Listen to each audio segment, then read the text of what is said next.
Hello, I'm FX Toycat, and the world record for beating Minecraft on a random seed is 9 minutes and 36 seconds. If you play the Java edition, if you play the Bedrock edition of Minecraft, it's 13 minutes and 35 seconds. That's almost exactly a 4-minute gap, and it goes the opposite of the way most people would expect, and although some of that can be explained by the fact that there's a slightly bigger community of Minecraft Java speedrunners, why exactly is Bedrock so much harder to speedrun? Because on the surface, it looks like the easier version of the game to play. I mean, you can't do this speed bridging technique on the Java edition. Also, there's no big salmon over there, and of course that means the game is much harder. However, there are a lot of things that make Minecraft Java speedrunning much easier than Minecraft Bedrock speedrunning, and I figured I would break that down into 10 categories today and help you understand exactly why Minecraft Bedrock speedrunning is so much harder. So with that said, you can subscribe, of course, if you want to see more speedrunning related videos for the latest records and whatnot from Minecraft Bedrock and Minecraft Java, and also if you'd like to see the occasional Bedrock speedrun, it's something I do here on this channel, and sometimes it goes well. I mean, not very often. But speaking of things that don't go well often, one of the smallest but subtlest differences between Minecraft Bedrock speedrunning and Minecraft Java speedrunning is the boat. This seems like a really small one on the surface, but being able to craft it from just 5 planks on Java, as opposed to having to craft 2 planks into a stick, then crafting those 2 sticks plus a wooden plank into a shovel, then crafting that shovel and the 5 planks into the boat, makes a very big difference by itself. But also, you can trap Enderman in a boat on Java. This is something that doesn't work on Bedrock, because on Bedrock Edition, Enderman can teleport out of boats, which makes way more sense from a lore perspective, I do have to say, because if they can teleport between dimensions, I bet they could teleport out of a boat. But yeah, that means you can trap Enderman in those boats on Java.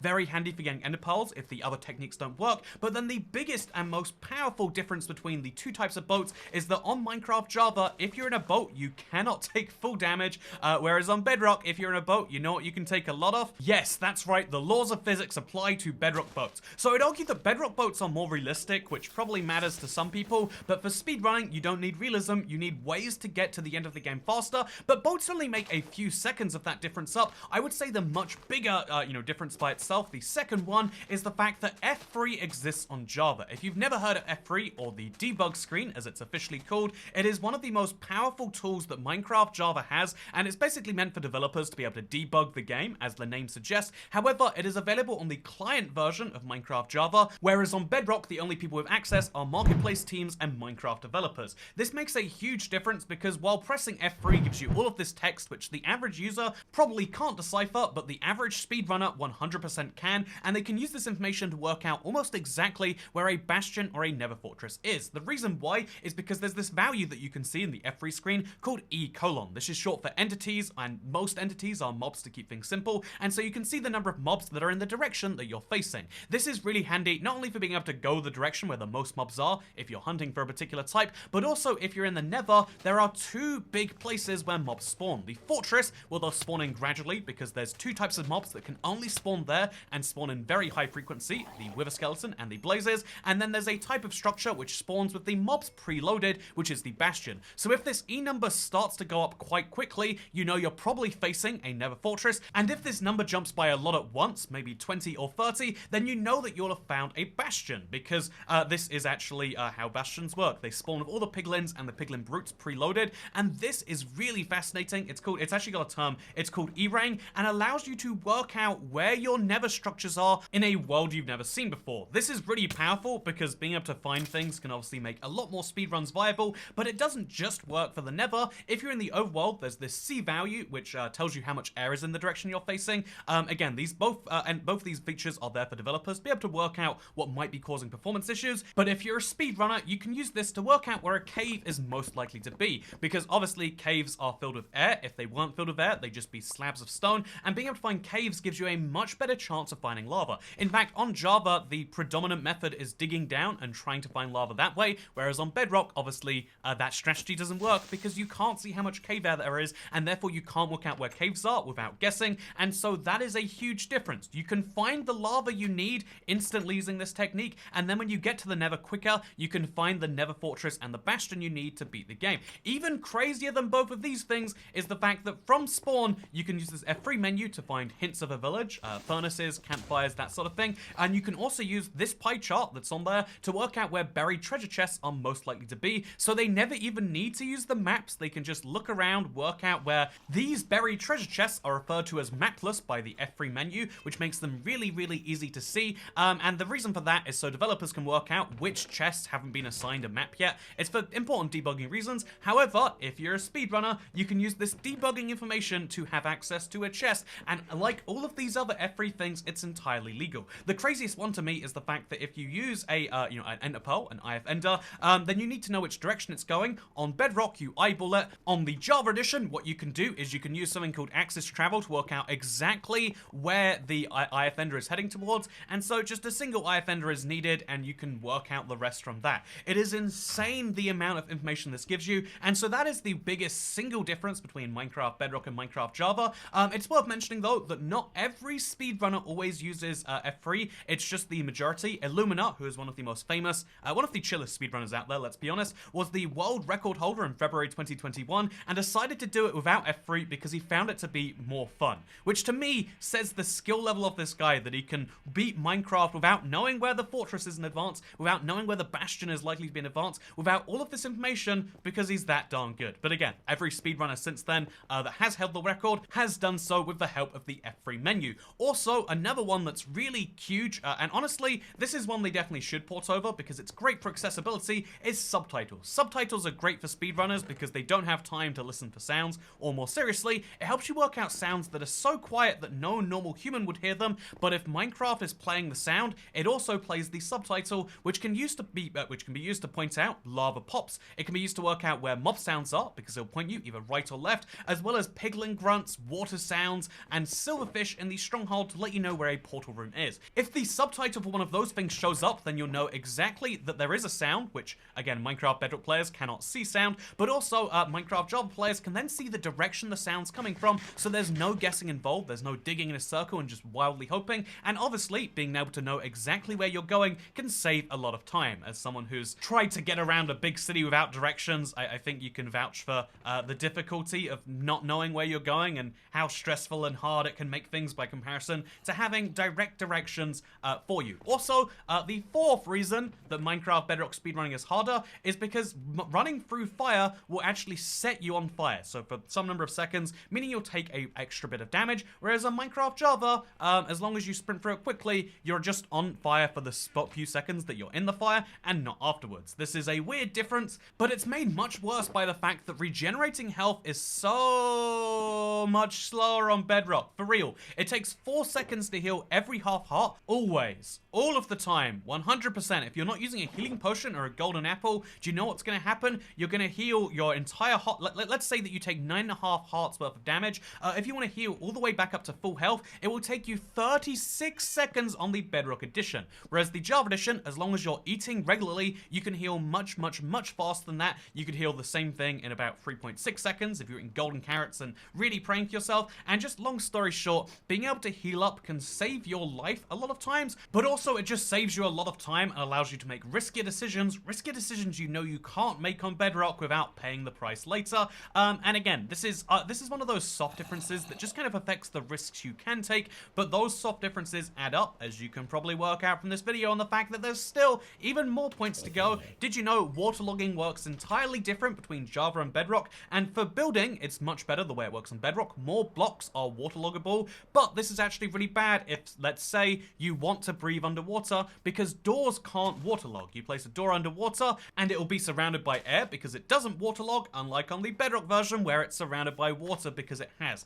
Long story short, place a door at the bottom of the ocean and you can breathe infinitely. You can go raid an ocean monument if you want. You can find a buried treasure chest. You can do whatever you need to do, and on the Bedrock edition, you can get It's also worth mentioning this does make digging underwater easier because you're not technically underwater if you're in the air of a door. There's so many just different ways you can use these doors and various other items to make your underwater experience more controlled in a way that doesn't work on Bedrock because the waterlogging works different there. Honestly, this was a 1.13 feature. You know, we're talking about 4 years ago now. I don't know how it's possible that they still haven't managed to port those things over, but it's one of those examples of just Minecraft is basically a different game, and that different game is slightly easier on one one version than the other, just like how offhanding only exists on Java. So this is part of the new combat system, which was so controversial on Java, they decided never to put it on Bedrock till they fixed it, which they then decided to wait 5 years to do, and then we haven't heard an update about that in over a year, by the way, and I don't think we're realistically going to, based on the size of 1.19 so far. But anyway, on the Java edition, you can hold 2 items at once, which is, fun fact, 100% more items you can hold than on the Bedrock edition, where there is technically an offhand, but it can only be used for maps, arrows, and then for some reason fireworks too. You can't use fireworks while they're in your offhand, even if you're flying an Elytra. It only works when you have a crossbow, but whatever. The offhand is dumb on Bedrock. We don't need to tell you about that. I just want to tell you about why it's so powerful the way it works on Java. Obviously, when you're playing Java, being able to have an extra item, very, very powerful. But survival players will just use it to put a block there or torches there to help them out, but speedrunners can use it as effectively a 10th inventory slot, which is really useful not only for having 10 things on your hotbar at once as opposed to 9, but also you can use it to rearrange the rest of your inventory without ever having to open the inventory screen and waste a few valuable seconds. But one of the biggest ones to me is the fact that you can eat in one hand while still having your sword or your pickaxe or whatever else in the other hand. You are much better prepared at all times for all sorts of dicey situations. You can even combine this with the previous technique. You can use a door in your offhand, and you can always be prepared to breathe underwater at a moment's notice. Do you know how you breathe underwater on the Bedrock edition? You drink a water breathing potion, and good luck trying to make that in a speedrun. Speaking of changes that are different between versions for no good reason besides they added it once and then they decided it wasn't important to add to the other version, Minecraft Java, when you blow up TNT, it gives you 100% of the blocks that are exploded. This is really, really handy because it can give you access to, you know, like, I don't know, a ton of wood, for example, or it can give you access to a ton of flint because it will blow up all of the gravel and some of that's bound to turn into flint. However, if you play the Bedrock edition, only 33.3% of the blocks that are broken by TNT will drop as items. Why did they decide that is frustrating by itself. It means there are so many techniques that can only work on the Java edition of the game, but it's even worse than this because even if they do fix the TNT and how it destroys things, or rather kind of absolutely does on Bedrock while not on Java, if you look around your world trying to find TNT, the one place where TNT is exactly the same is the Desert Temple. You get 9 TNT on Bedrock, 9 TNT on Java, but if you go, for example, to a buried treasure chest, then you have a much lower chance of finding it on Bedrock compared to Java. Why is that true? Just because, you know what, we didn't balance the numbers. Why didn't they balance the numbers? Because Minecraft, Bedrock, and Java being exactly the same game is a sham sold by corporate to make you believe that really it's all the same Minecraft, when really there are huge changes that all it would take is a change in the code to make either 34.3% the same between versions or 62.7% the same between versions. But no, there is a weird difference between the spawn rate even of TNT between versions in one specific chest because no one's gone around to it, or maybe no one knows about it, or maybe they just decided that Java players deserve more TNT. I don't know why they would decide that, but it makes speedrunning, as you can see, very slightly easier on Java compared to Bedrock because TNT is more useful and you get more of it from the game itself. By the way, it's not just TNT. I wish it was. My next point here is that all chest loot is slightly more favorable on the Java edition. For instance, you have a 0.7% chance lower of finding an ender pearl in stronghold chests on Bedrock. Why is this true? Why is the loot this much worse?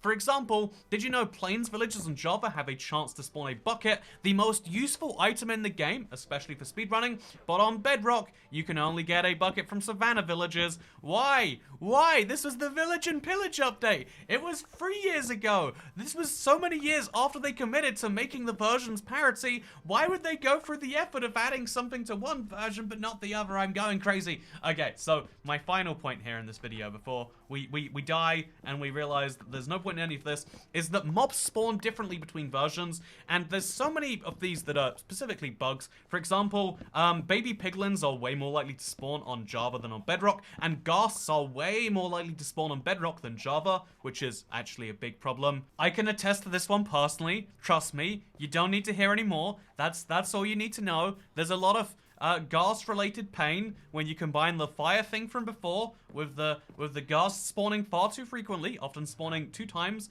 in a 4-chunk span, by the way. But the even crazier thing is the fact that piglins will spawn at a light level of 11 or less on the Java edition, but it's 7 or less on the Bedrock edition. Why is that true? I wish I could understand why that was true, but I don't understand why that's true. It means that finding piglins is so much easier, and by the way, have I mentioned how piglins are an essential part of the current strategy, and probably the future strategy for a very long time until getting ender pearls is made significantly easier. But yeah, there are so many other reasons that make the Java edition slightly easier to speedrun than the Bedrock edition. You know, the fact that the game's been figured out for longer, people have been speedrunning it since the beta days, as opposed to the speedrunning movement only really started in the last couple of years in Bedrock. I do like to take just a little bit of credit for that, given that I did briefly hold the world record back in 2019 for Bedrock, and it was massively overinflated compared to Java because it's a different game to speedrun, but that's what makes it so fascinating. If you are a Java edition speedrunner watcher, give the Bedrock version a try. It's so different and it's much more pure and Minecrafty in a lot of ways, and if you're a Minecraft Bedrock speedrunner, then wow, do I have some news for you, because when 1.18 comes out, I intend to do some fun things on this channel. Speaking of fun things, by the way, just one of the things that came up while researching this video, did you know that bats are immune to fall damage? I mean, I don't know how they would fall in the first place, but now you know, bats are immune to fall damage, and that's why speedrunning Minecraft Java is easier than speedrunning Minecraft Bedrock. Thank you very much for watching this video. I hope you all enjoyed, but I'll see you all in the next one.